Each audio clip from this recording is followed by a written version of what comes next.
Bienvenidos a este tiempo de adoración y alabanza como se ha estado expresando desde temprano. Gracias al Señor por la oportunidad que nos da en medio de todo esto poderle glorificar, poderle exaltar y bueno, y podernos también reunir. Vamos poco a poco, ¿verdad? Regresando y le damos gloria al Señor por esa oportunidad que nos da. Qué difícil, he reflexionado y he meditado, qué difícil ser iglesia sin comunión o sin reunirnos. Es difícil, verdaderamente. A veces podríamos decir prácticamente que se contradice, ¿verdad? El uno al otro. Entonces, gracias al Señor de que estamos acá juntos, de que podemos compartir.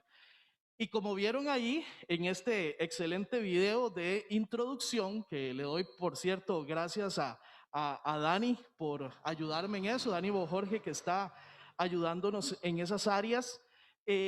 Seguimos con el tema, seguimos con estos temas, con estas enseñanzas en las tres cartas del apóstol Juan. Y por tanto les voy pidiendo por favor que abran sus Biblias ahí en Primera de Juan. No hemos todavía salido de Primera de Juan, así que nos vamos a ubicar acá en Primera de Juan y pueden ir abriendo ahí sus Biblias. Quiero, antes de entrar en materia, aquí en la carta y en los pasajes, hacer una pequeña introducción. Vamos a hablar sobre D.L. Moody. ¿Es que alguien alguna vez ha escuchado hablar de D.L. Moody? Levante la mano, ¿alguien ha escuchado? Ok, D.L. Moody fue un evangelista estadounidense del siglo XIX, muy reconocido. Se dice que una vez él predicaba en cierta ocasión con respecto al valor de la palabra de Dios en la vida del hombre. O sea, qué tan importante, qué tan fundamental era la palabra de Dios en la vida del hombre. Repentinamente, dice, fue interrumpido por la voz de uno de los concurrentes que dijo lo siguiente: no creo ni una palabra de esas fábulas de viejas que usted dice que es la Biblia. A mí me hacen eso y sea bárbaro. Y eso le pasó a Moody. Señor, replicó Moody, hay un versículo en la Biblia que se verá obligado a creer. Todo lo que el hombre sembrare, eso también segará, le dijo Moody. Y le explicó: el hombre que siembra trigo no recogerá patatas ni maní. Tomemos como ejemplo al cantinero. Siembra borrachos y recoge borrachos, le dijo el evangelista. Y el hombre se sentó. En circunstancias que el auditorio aplaudió a Moody. Moody naturalmente no conocía a ese hombre, pero los concurrentes a la conferencia sí lo conocían. La situación era que se trataba de un conocido ateo, dueño de una cantina. Todos sus hijos, tanto los varones como las muchachas, eran borrachos y borrachas, eran alcohólicos. Una verdad fulminante para este hombre. Y aquí se aplica, yo diría, el famoso dicho del que hemos estado haciendo mención: la verdad no peca, pero incomoda, dice el dicho. El título de los mensajes es: la verdad no peca, pero es... Vamos a ver qué dice Juan con respecto a algunas verdades importantes. Así que vayamos al capítulo 3 de la primera carta de San Juan. Continuando entonces con esta primera carta de Juan, los capítulos 1 y 2, yo los miro como un tipo de introducción donde Juan trata conceptos básicos que ayudan a extender la exposición más extensa que viene a partir del capítulo 3. Yo veo el capítulo 1 y el capítulo 2 de Juan como voy a tocar los conceptos que voy a estar desarrollando en el resto de la carta. Bueno, la carta tampoco que es un gran documento, ¿verdad? Que es un montón de capítulos, la carta es chiquita, pero en esos dos primeros capítulos, entonces Juan, y ya nosotros vimos, ¿verdad? Esos dos primeros capítulos toca conceptos que va a seguir desarrollando en el capítulo 3, capítulo 4 y capítulo 5. Capítulo 3, veamos algunas verdades que el apóstol Juan nos dejó en este capítulo y leamos los versículos 1 y 2 del capítulo 3. Versículos 1 y 2. Dice así: fíjense qué gran amor nos ha dado el Padre, que se nos llame hijos de Dios. Y lo somos. El mundo no nos conoce precisamente porque no lo conoció a Él. Queridos hermanos, ahora somos hijos de Dios, pero todavía no se ha manifestado lo que habremos de ser. Sabemos, sin embargo, que cuando Cristo venga, seremos semejante a Él, porque lo veremos tal como Él es. La primera verdad que vemos acá y que queremos y que quiero compartir, que quiero que podamos ver todos juntos, es la siguiente: un hijo de Dios será semejante a Cristo. Versículos que leímos acá, 1 y 2 de este capítulo 3. Un hijo de Dios será semejante a Cristo.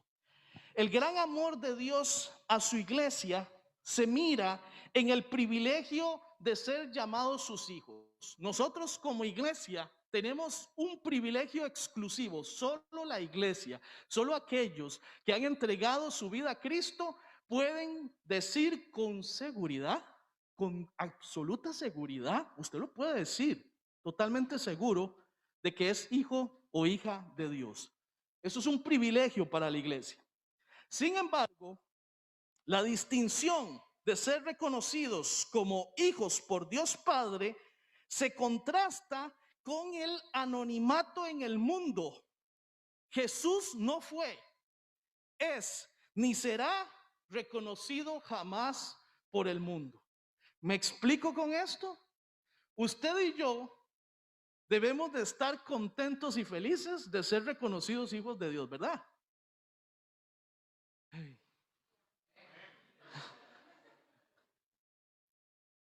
Me estoy riendo. Claro que sí.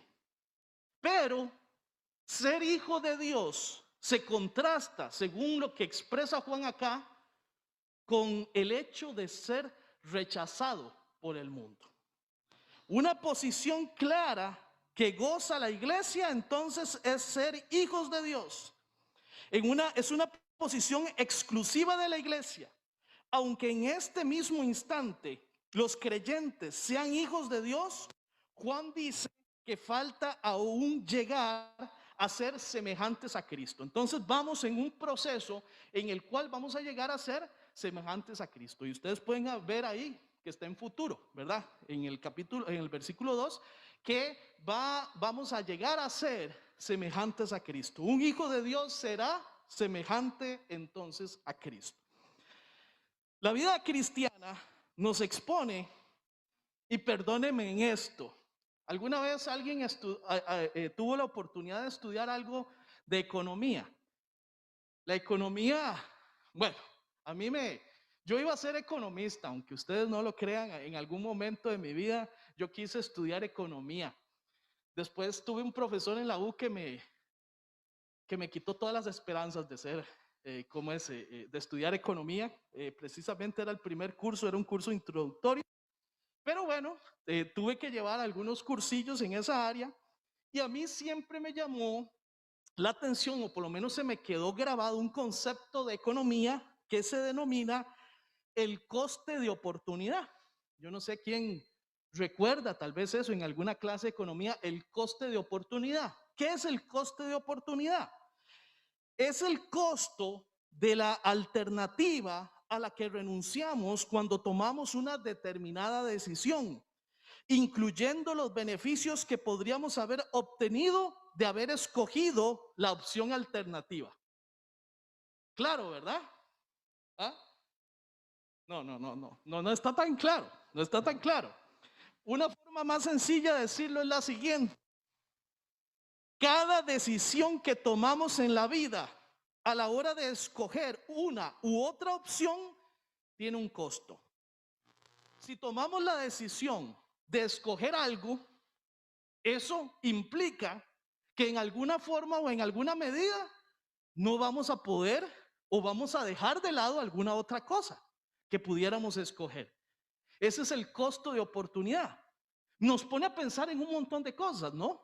A la hora de tomar decisiones, debemos de reflexionar bien de una forma adecuada, porque la decisión que nosotros tomemos va a tener un costo. Y ojalá que esa decisión que nosotros entonces hayamos tomado tenga un costo, pero en beneficio nuestro, un costo adicional. Entonces, por ahí va la idea. Juan explica a la iglesia que ser reconocido como hijo de Dios tiene un precio. Ser reconocido como hijo de Dios tiene un precio. ¿Y saben cuál es el precio? En el momento en que usted acepta el hecho de ser hijo de Dios, de ser reconocido como hijo de Dios, usted entonces también está aceptando no ser conocido en el mundo. Y que en el mundo no lo acepten de una forma adecuada. Para un genuino cristiano es un costo sencillo de pagar. El problema radica cuando lo que más valoramos es ser identificados por el mundo. Ese es el problema. Cuando, habiendo tomado la decisión de ser seguidores de Cristo, de ser hijos de Dios, aún así queremos también ser reconocidos en el mundo. Porque esas dos cosas no van. Hay un costo ahí de oportunidad. Un ejemplo en las palabras de Jesús, en los evangelios, el Señor, y voy a hacer como un pequeño condensado de estos pasajes. Jesús dijo: guardaos de hacer vuestra justicia delante de los hombres para ser vistos por ellos. De otra manera no tendréis recompensa de vuestro Padre que está en los cielos. Y entonces el Señor daba ejemplos ahí. Cuando des limosna, cuando ores, cuando ayunes, hazlo en secreto. Todo esto no es para ser alabados por los hombres. El ayuno, la limosna, la oración, no es para que usted sea alabado por los hombres, para que sea ser visto por los hombres, ni para mostrar a los hombres que ayunan, sino tu Padre que ve en lo secreto te recompensará en público. Y estos son los textos condensados, como los decía, Mateo capítulo 6, versículos del 1 al 18. Existe un costo de oportunidad o un coste de oportunidad. Cuando nosotros tomamos la decisión de reconocer a Jesús como nuestro Señor y somos entonces hechos hijos de Dios, debemos de entender esto, que vamos a ser rechazados por el mundo. Va a haber un rechazo de parte del mundo. Un reto enorme de la vida cristiana es esforzarnos por ser cada día semejantes a Jesús. Y ese es tal vez un reto fundamental que nosotros tenemos. Es un reto diario, es un reto constante que nosotros cada vez seamos más semejantes al Señor. No leímos el versículo 3. Vamos al versículo 3. Recuerdan que habíamos conversado que Juan introduce en versículos anteriores el tema al que se va a estar tratando en el siguiente. Es muy muy ordenado Juan en este aspecto, y vean el versículo 3 que dice lo siguiente: todo el que tiene esta esperanza en Cristo se purifica a sí mismo, así como Él es puro. Y de esta manera introduce el tema que va a tocar con respecto al pecado en los versículos del 4 en adelante.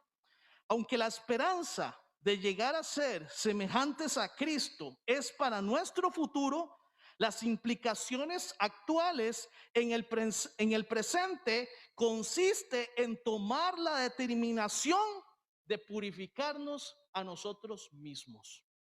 Seremos semejantes al Señor en su totalidad, pero ahorita en este momento debemos de trabajar entonces en nuestra purificación. Y ahí es donde viene la segunda verdad.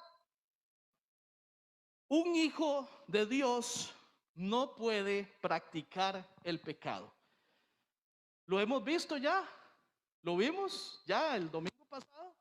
Claro que sí, porque Juan repite de nuevo el tema para poderlo extender y para poderlo dejar claro. Un hijo de Dios no puede practicar el pecado. Versículos del 4 al 10 que vamos a leer. Todo el que comete pecado quebranta la ley. De hecho, el pecado es transgresión de la ley. Pero ustedes saben que Jesucristo se manifestó para quitar nuestros pecados y Él no tiene pecado. Todo el que permanece en Él no practica el pecado. Todo el que practica el pecado no lo ha visto ni lo ha conocido. Queridos hijos, que nadie los engañe. El que practica la justicia es justo, así como Él es justo. El que practica el pecado es del diablo, porque el diablo ha estado pecando desde el principio. El Hijo de Dios fue enviado precisamente para destruir las obras del diablo. Ninguno que haya nacido de Dios practica el pecado, porque la semilla de Dios permanece en él.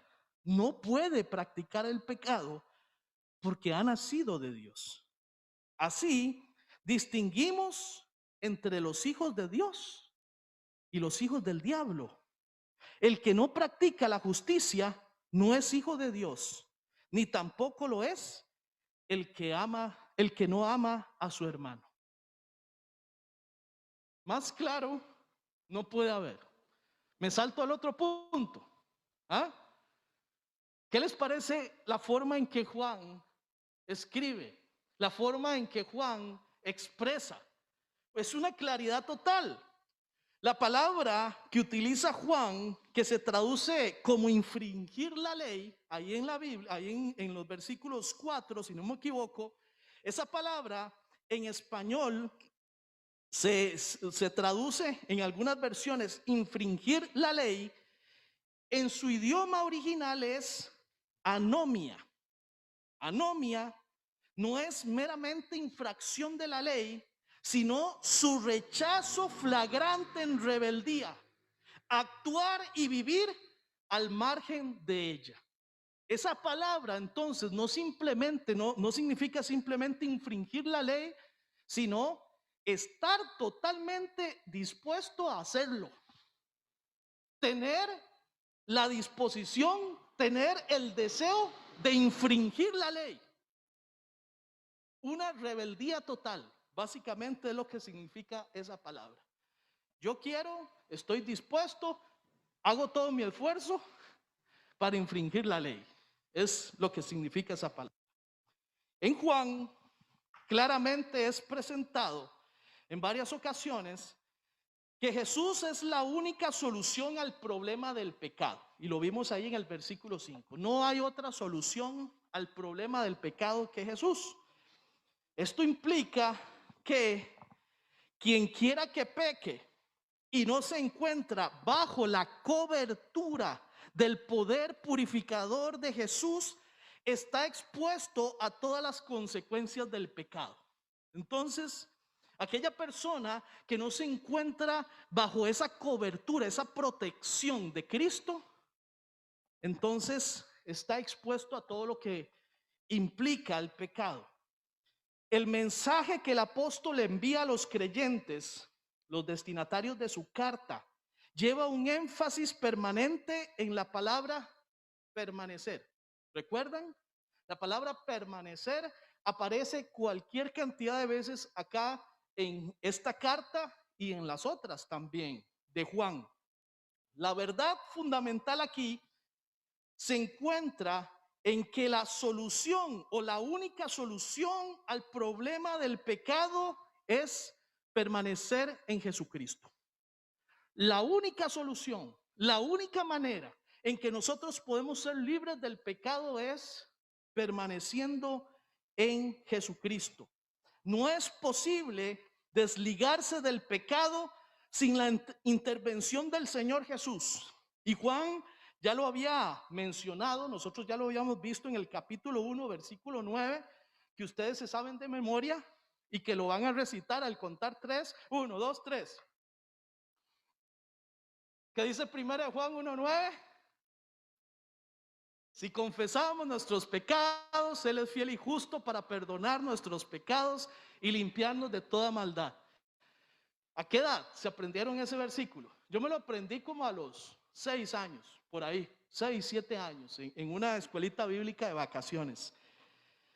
Esa es una solución que el Señor Jesús presenta al creyente para ser libre del pecado. La solución entonces simple y llanamente significa o es confesar. Si confesamos al Señor nuestros pecados, Él es fiel y justo para perdonarnos y limpiarnos. Vean la acción de Cristo. Es Jesús el que libra del pecado. Y en el capítulo 2, versículo 1 también recordamos de que hay un abogado delante del Padre. Y Juan dice, si pecamos, si pecan, usted como creyente recuerde que tiene un abogado delante del Padre. Cobertura total. No hay mejor acá servicio de seguro que el de el Señor Jesús en contra del pecado. Cobertura total. Una persona que no ha conocido a Cristo vive completamente expuesta al pecado. Alguien que todavía no ha entregado su vida a Jesús, entonces totalmente vive expuesto al problema del pecado, al problema del ser humano que es el pecado. La justicia también tiene su espacio en esta carta, como ya pudimos leer en los versículos. El hecho de practicar o hacer algo identifica a la persona con esa acción. Por ejemplo, ahí Juan habla de practicar la justicia, es una cualidad de un justo. Y lo identifica entonces con el Señor, ya que Él es justo. Si somos justos, vamos a actuar en justicia. Es la idea que presenta Juan. Usted va a hacer o va a actuar en función de lo que usted es. Esa es la idea que vemos en el versículo 7. Por el otro lado, practicar el pecado identifica a la persona con quién. Versículos 8 al 10. ¿Con quién identifica? Con el diablo. Versículos del 8 al 10. Existen entonces características que distinguen a los hijos de Dios de los hijos del diablo. Y ahí entonces el apóstol las enumera. Practicar el pecado, ¿de quién es? ¿De un hijo de Dios o de un hijo del diablo? De un hijo del diablo. Dice que el nacido de Dios no practica el pecado. Es más, hay una palabra ahí que a mí me rompe la cabeza porque dice, no puede practicar el pecado. Pero yo puedo todavía.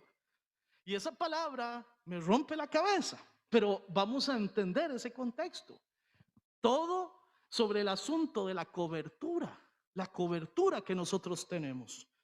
El nacido de Dios no practica el pecado. No practicar la justicia indica que no es hijo de Dios. Si no se practica la justicia, entonces no es hijo de Dios. Y no amar a su hermano, ¿qué quiere decir? Si alguien no ama a su hermano, eso no es hijo de Dios. No es hijo de Dios. Y recordemos, ¿verdad? El domingo pasado que hablamos sobre esto, ¿verdad? Es una verdad, la verdad verdaderamente es fuerte. La verdad es fuerte. Si hay odio en su corazón hacia un hermano, hacia su hermano, entonces no puede ser usted identificado como hijo de Dios. Hay que amar. Y el amor es una evidencia de haber nacido de nuevo. Practicar el pecado. En mi traducción, la NBI, es muy claro, así fue como lo tradujeron. Practicar el pecado. Practicar el pecado en la carta de Juan quiere decir tomar la decisión deliberada de vivir bajo los términos del pecado, sin tomar en cuenta el conocimiento de Jesús. Entonces, practicar el pecado significa tomar la decisión deliberada de pecar, de vivir en el pecado. Y no se toma entonces en cuenta a Cristo y la obra que el Señor Jesucristo hizo en la cruz. Es, por tanto, que un verdadero creyente no puede practicar el pecado. Un verdadero creyente no puede practicar el pecado. Sería intolerable para un genuino creyente esclavizarse de nuevo a una condición de la que fue liberado. Es ilógico que un genuino creyente sea un practicante del pecado y que él tome la determinación consciente de esclavizarse de nuevo a una condición que lo humillaba, a una condición que lo desgastaba. Entonces, es ilógico. Eso no puede ser así. Un verdadero cristiano está satisfecho con la nueva naturaleza que se le ha otorgado. Se siente completo sirviendo a su nuevo Señor. Tiene cotidianamente inconvenientes con el viejo problema del pecado, pero acude inmediatamente al auxilio de su Señor para confesar y recibir una intermediación justificada delante de su Padre. Esa es nuestra condición. Tenemos el problema del pecado, pero entonces tenemos también a Cristo, a nuestro Señor, para confesar y para que Él entonces nos justifique delante del Padre. Hermanos, hermanas, como les dice aquí Juan, queridos hermanos, amadas hermanas, nuestras acciones nos distinguen siempre. Por eso tenemos que tener mucho cuidado con lo que hacemos. Hay un versículo en Eclesiastés 10:1 que dice lo siguiente, y que siempre a mí me ha impactado mucho. Este versículo a mí me impacta mucho, me pone mucho a pensar. Dice así: las moscas muertas hacen heder y corrompen el perfume del perfumista. Así es una pequeña locura al que es estimado como sabio y honorable. ¿Qué los pone a pensar este texto? Una pequeña locura, un pequeño resbalón, una pequeña mala acción puede echar a perder toda una vida, todo un testimonio. Y eso es sabiduría. Y eso es sabiduría. Tenemos que entender que nuestras acciones están gritando algo. Nuestras acciones hablan de quiénes somos. Nuestras acciones, nuestro testimonio le está diciendo a todos los demás si eres o no eres un hijo o una hija de Dios, verdadero, verdadera del Señor. Nuestro testimonio, nuestras acciones dicen eso. Si somos verdaderos hijos de Dios, entonces es necesario actuar como uno de ellos, como uno de ellos. Y Juan entonces explica bien en qué consiste eso. La última frase del versículo 10 introduce el nuevo tema en los versículos del 11 al 17. Y vamos a leer los versículos del 11 al 17. Dice así: este es el mensaje que han oído desde el principio, que nos amemos los unos a los otros, no seamos como Caín, que por ser del maligno asesinó a su hermano. ¿Y por qué lo hizo? Porque sus obras,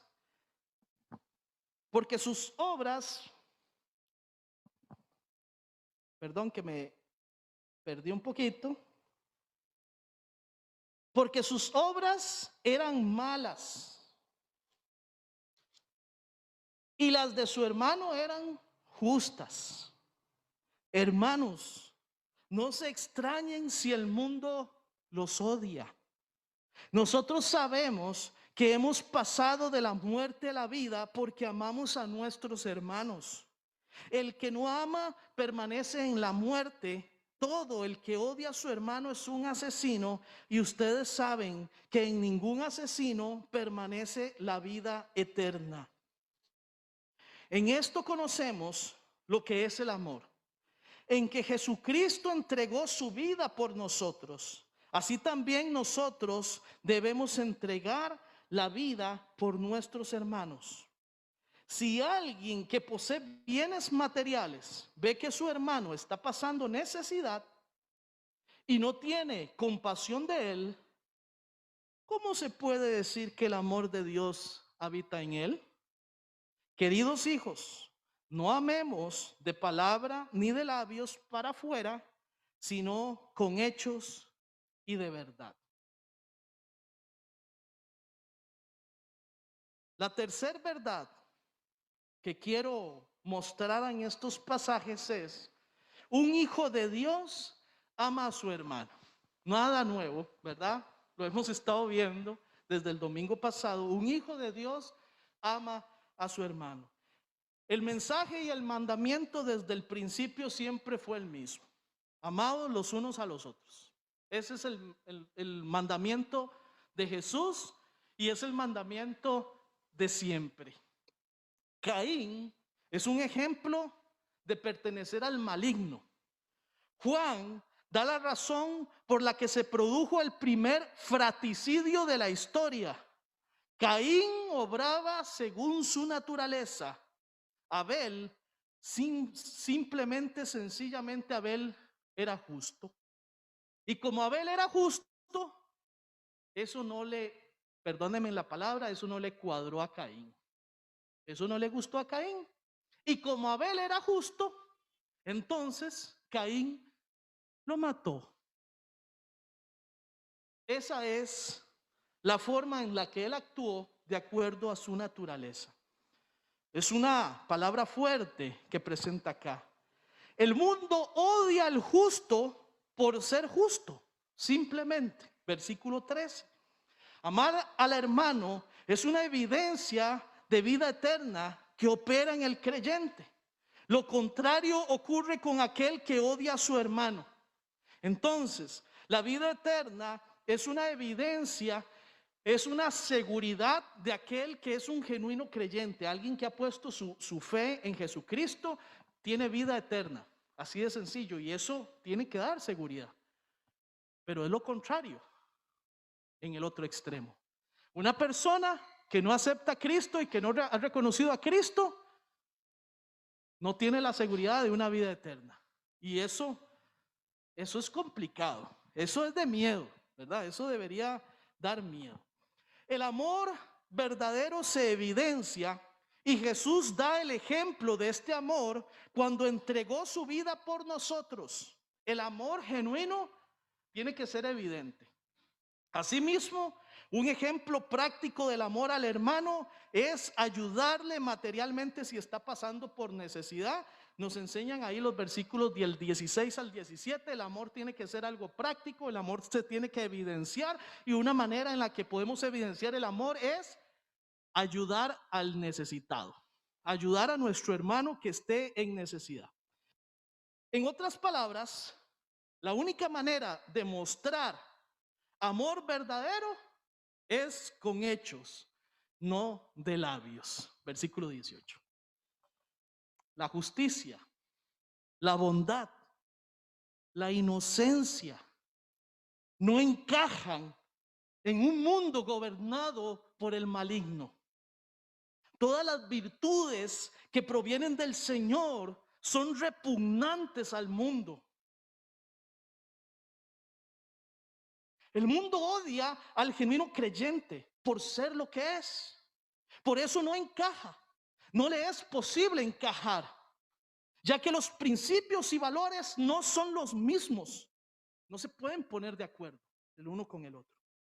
Un verdadero hijo de Dios tiene la posibilidad de ser consciente de su posición en la eternidad.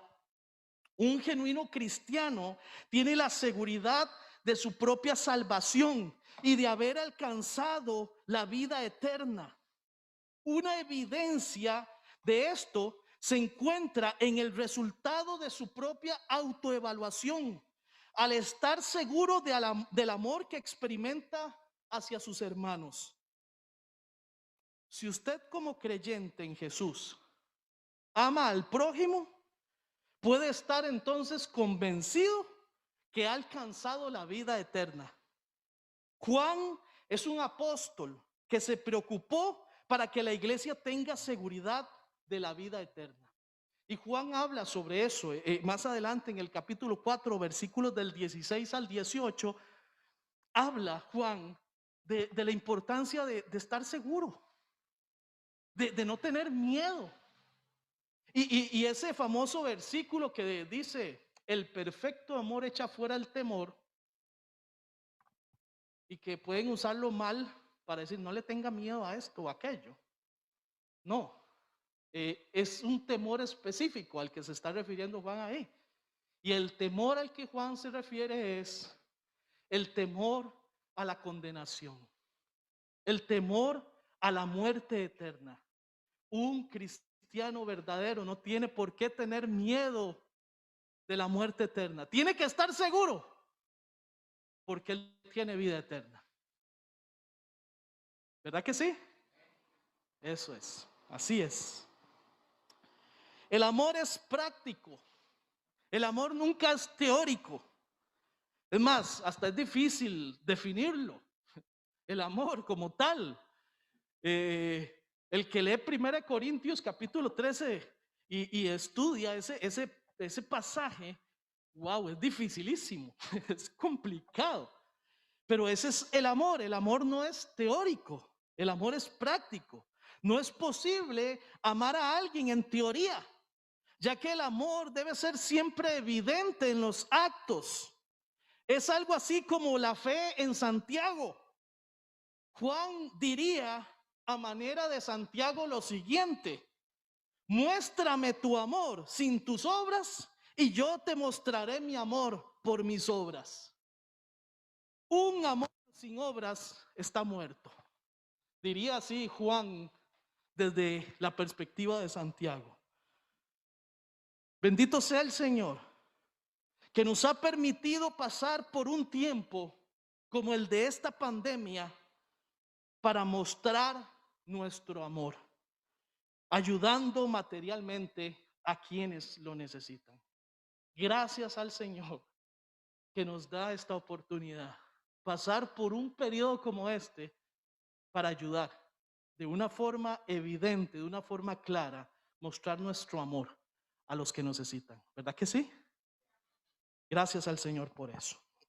La última verdad la encontramos en los versículos del 19 al 22.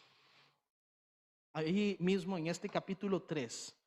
Y dicen así: en esto sabremos que somos de la verdad y nos sentiremos seguros delante de Él. que aunque nuestro corazón nos condene, Dios es más grande que nuestro corazón y lo sabe todo. Queridos hermanos, si el corazón no nos condena, tenemos confianza delante de Dios y recibimos todo lo que le pedimos porque obedecemos sus mandamientos y hacemos lo que a Él le agrada. Y este es un mandamiento, que creamos en el nombre de su Hijo Jesucristo. Este es el mandamiento, que creamos en el nombre de su Hijo Jesucristo y que nos amemos los unos a los otros, pues así lo ha dispuesto. El que obedece sus mandamientos permanece en Dios y Dios en él. ¿Cómo sabemos que Él permanece en nosotros? Por el Espíritu que nos dio. Esta cuarta verdad yo la titulé de la siguiente manera: un hijo de Dios conoce y está seguro que pertenece a la verdad. Y Juan hace ahí una pregunta: ¿cómo puede un creyente estar convencido que pertenece a la verdad? ¿Cómo podemos estar convencidos, estar claros de que pertenecemos a la verdad? En estos pasajes trata un tema que podría estar afectando a sus destinatarios. Es evidente que había un problema que estaba afectando a los destinatarios y por eso Juan tiene que escribirles esta carta, y ese problema estaba relacionado con la inseguridad que un creyente puede experimentar de permanecer en la verdad. Los creyentes, las iglesias de los primeros siglos estaban teniendo problemas con este asunto. Recordemos los anticristos que se estaban metiendo. Por otro lado estaban los judaizantes. Y bueno, los anticristos pueden identificarse también con el movimiento gnóstico incipiente. O sea, a la iglesia le estaba lloviendo parejo, ¿verdad? Como en estos días, con granizo y de todo. La iglesia, bueno, y ni qué decir la iglesia actual, pero bueno, la iglesia de los primeros siglos estaba siendo invadida por enseñanzas equivocadas, y esta pregunta era importante: ¿pertenezco o no pertenezco a la verdad? ¿Soy o no soy de la verdad? ¿Estoy bien ubicado o no estoy bien ubicado? Entonces, el corazón del creyente, el ser interior, podría experimentar la duda de estar en la verdad de Dios. Ante esta situación, el apóstol enseña que Dios es más grande que cualquier duda o inseguridad del corazón humano. Lo leímos en los versículos 19 y 20. En caso que el corazón no tenga estas dudas o inseguridades, que la conciencia no les acuse, que experimenten confianza delante de Dios, entonces podrán recibir lo que piden, dice Juan. Claro, siempre y cuando obedezcan los mandamientos y hagan lo que le agrada al Padre. Versículos 21 al 22, pero también haciendo referencia a los versículos 14 y 15 del capítulo 5. Es importante también no solamente tener esa confianza, estar total y plenamente seguros de que pertenecemos a la verdad, de que somos hijos de Dios. También es importante obedecer los mandamientos y hacer lo que le agrada a Dios, enseña Juan, para poder recibir lo que pedimos. Así que no es de niños chineados, ¿verdad? Deme. No, tenemos también que responder en base a lo que el Señor nos pide. Pedir conforme a su voluntad. Pedir, orar conforme a la voluntad de Dios implica obedecer los mandamientos y agradar a Dios. Bien, la voluntad de Dios es obedecer su mandamiento, que consiste, ¿en qué consiste el mandamiento? Versículo 23. ¿Cuál es el mandamiento? El mandamiento lo conocemos sencillamente como amarnos los unos a los otros, pero Juan le ajusta más el asunto del mandamiento, porque cualquier otro mandamiento sin esta acción no vale nada. ¿Y cuál es la primera acción? Creer en Jesús. Creer en Jesús. Y por supuesto entonces amar a nuestro hermano. Al obedecer lo que Dios manda, el creyente permanece en Dios. Y la manera en la que el creyente sabe que Dios está en él, versículo 24, es por medio de el Espíritu Santo que habita en nosotros. El Espíritu Santo que está en nosotros en este momento. El Espíritu Santo que nos redarguye, el Espíritu Santo que nos habla, el Espíritu Santo que nos muestra la verdad de Dios.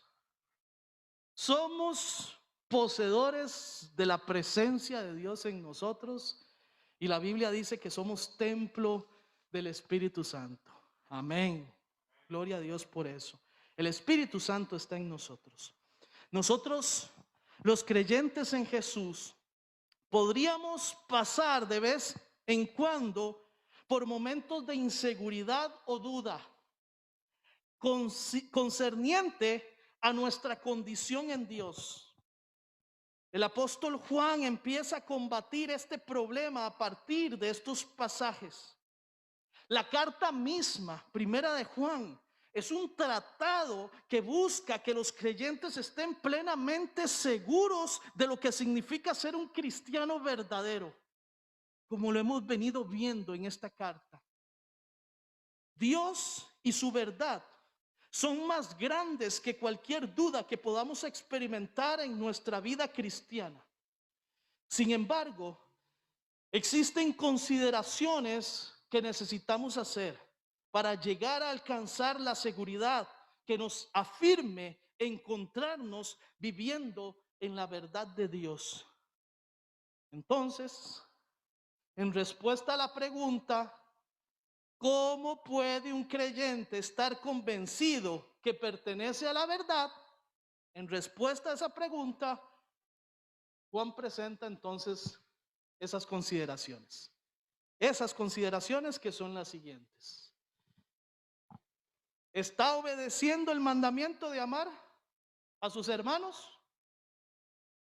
¿Está obedeciendo el mandamiento de amar a sus hermanos? ¿Está haciendo lo que le agrada a Dios? ¿Hace usted lo que le agrada a Dios?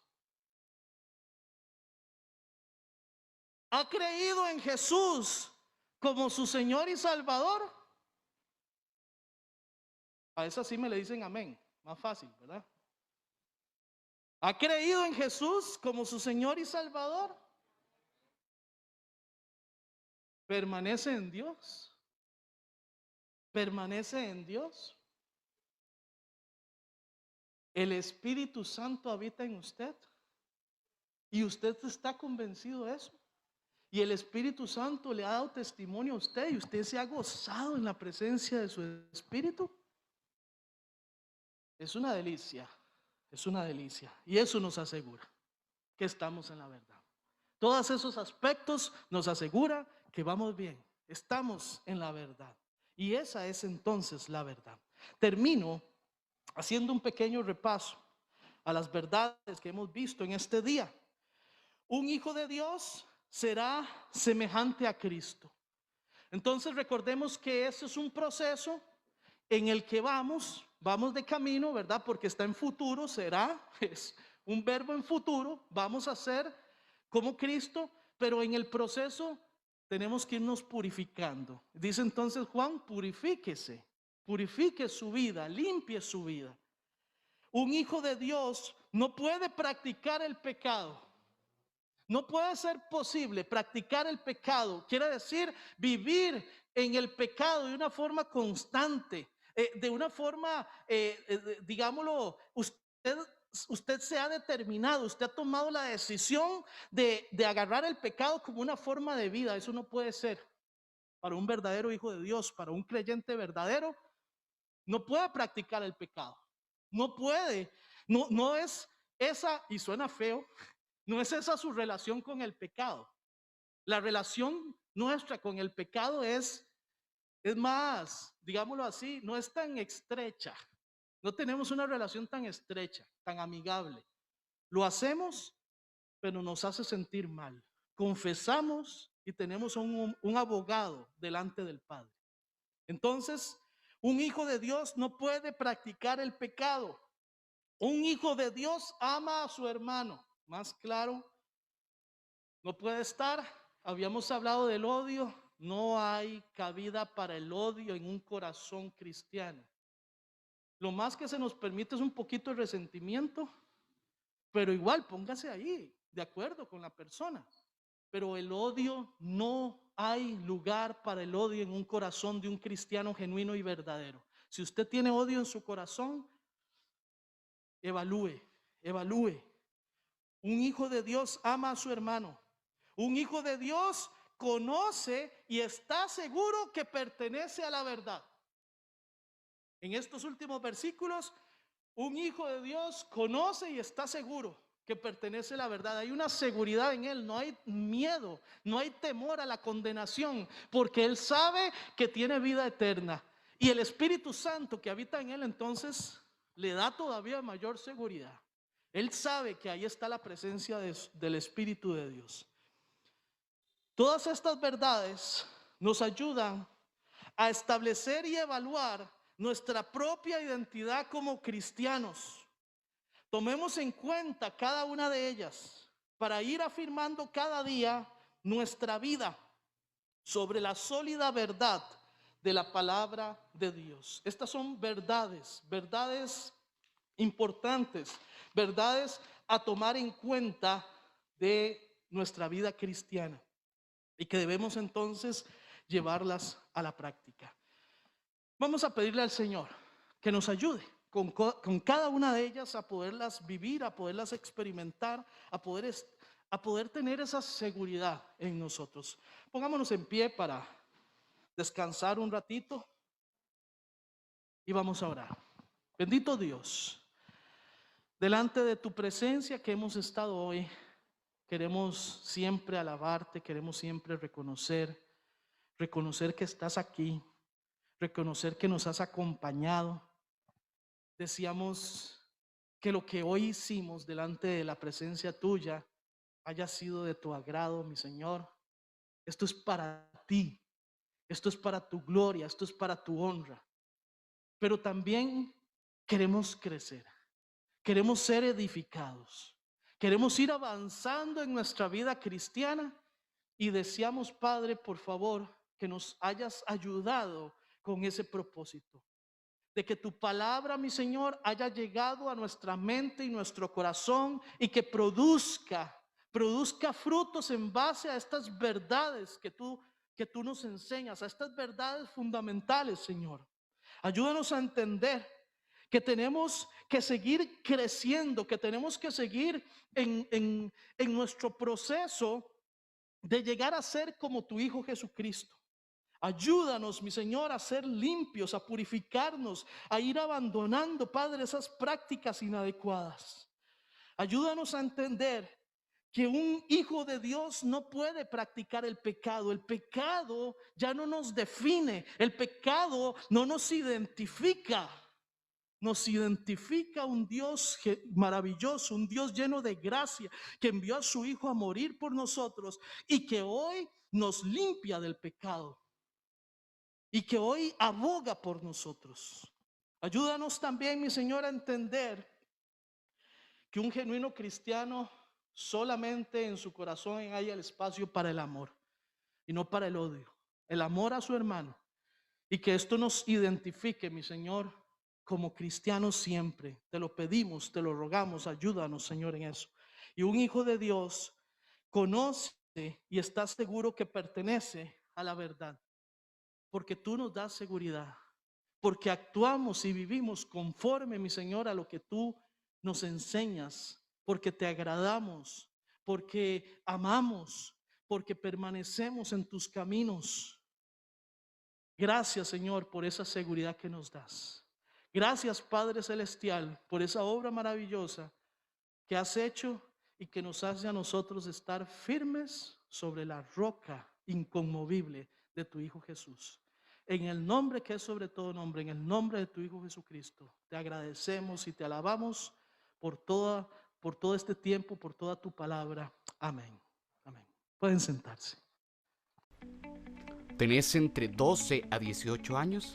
Te esperamos en la Socie de El Betel, sábados a las 3:30 p.m. Cerca y personal, todos los sábados a las 6 p.m. Nos conectamos vía Zoom.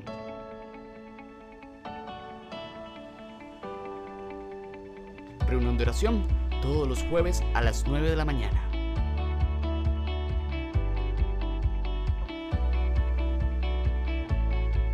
Servicio dominical, 10 de la mañana, Iglesia El Betel en Llorente de Tibás. Además, transmisión vía Facebook Live. Células virtuales, durante el mes de mayo a las 7 p.m.